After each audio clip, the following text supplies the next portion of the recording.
सबसे बड़ी समस्या जो मैं महसूस कर रहा हूँ धर्मांतरण का, और इस समस्या को गंभीरता से किसी भी सरकार ने नहीं लिया।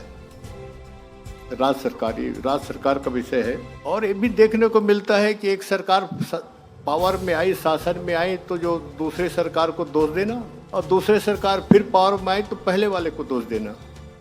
बस यही चलता है इस देश में। कोई ठोस जो काम इस दिशा में होना चाहिए नहीं हो रहा है। तो मैं बहुत सोच विचार के सोचा कि इस काम के लिए संघ ही ऐसी संस्था है जो इसमें हमको मदद कर सकती है, कुछ रास्ता दिखा सकती है। और मैं चाहूँगा कि ये बहुत बड़ी समस्या, मैं जानता हूँ संघ इस दिशा में आज से नहीं बहुत पहले से काम कर रही है, पर गंभीरता विषय की देखते हुए संघ को और अपनी स्पीड को, रफ्तार को तेज करने का मेरा अनुरोध है।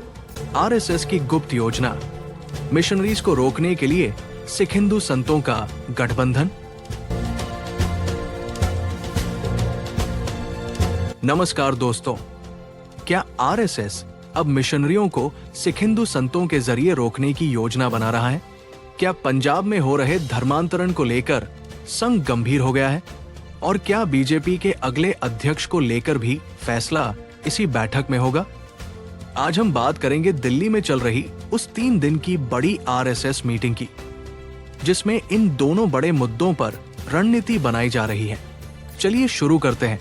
दिल्ली में चल रही है आरएसएस की सबसे महत्वपूर्ण बैठक।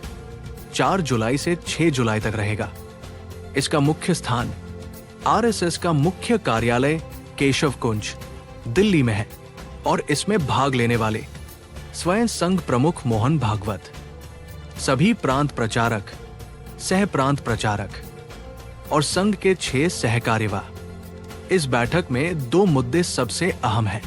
पहला है बीजेपी का अगला राष्ट्रीय अध्यक्ष कौन होगा।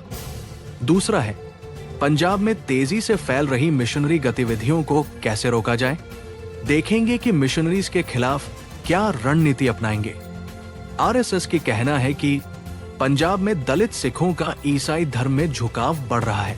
कई क्षेत्रों में चर्चों का नेटवर्क मजबूत हो चुका है।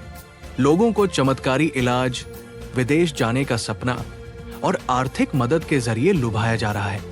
आरएसएस अब इन मिशनरियों को उन्हीं के अंदाज में जवाब देने की योजना बना रहा है।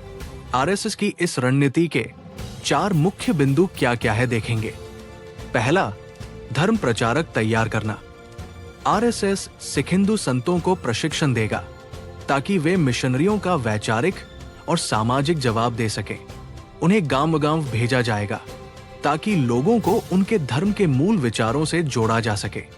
दूसरा है धर्मांतरण से वापसी, यानी जो लोग पहले ही धर्म बदल चुके हैं उनसे सीधा संवाद किया जाएगा। उन्हें पुनः सिख या हिंदू धर्म में वापस लाने की योजना बनाई जा रही है। तीसरा है गुरुओं की गाथा का प्रचार। गांवों में चौपालों, मंदिरों और घर घर जाकर महान गुरुओं की कहानियां सुनाई जाएंगी। सिख इतिहास, बलिदान और संस्कृति पर जोर होगा। चौथा है सरकारी योजनाओं का प्रसार। दलित और गरीब वर्ग को सरकारी योजनाओं का लाभ दिलाया जाएगा ताकि वे आर्थिक रूप से मजबूत हो सके। साथ ही सोशल मीडिया पर भी एक बड़ा नेटवर्क बनाया जा रहा है। अब बात करते हैं दूसरे मुद्दे की, बीजेपी का अगला अध्यक्ष कौन होगा। बैठक में कार्यकर्ता से नेता तक की राय ली जा रही है। संघ चाहता है कि पार्टी का अगला चेहरा संगठन को और मजबूत करे, खासकर 2029 के चुनावों के मद्देनजर। एक और मिशनरियों का तेजी से फैलता प्रभाव, दूसरी ओर आरएसएस की नई रणनीति जिसमें सिख हिंदू संतों को आगे कर मिशनरियों को टक्कर देने की रणनीति। इस मीटिंग के बाद देश की राजनीति और धार्मिक समीकरण दोनों बदल सकते हैं। क्या आपको लगता है कि आरएसएस की ये रणनीति कारगर होगी? क्या मिशनरियों की गतिविधियों को ऐसे रोका जा सकता है? अपनी राय नीचे कमेंट में जरूर लिखें और ज्यादा लोगों तक पहुंचाने के लिए शेयर भी जरूर करें। चैनल को सब्सक्राइब करना मत भूलिए।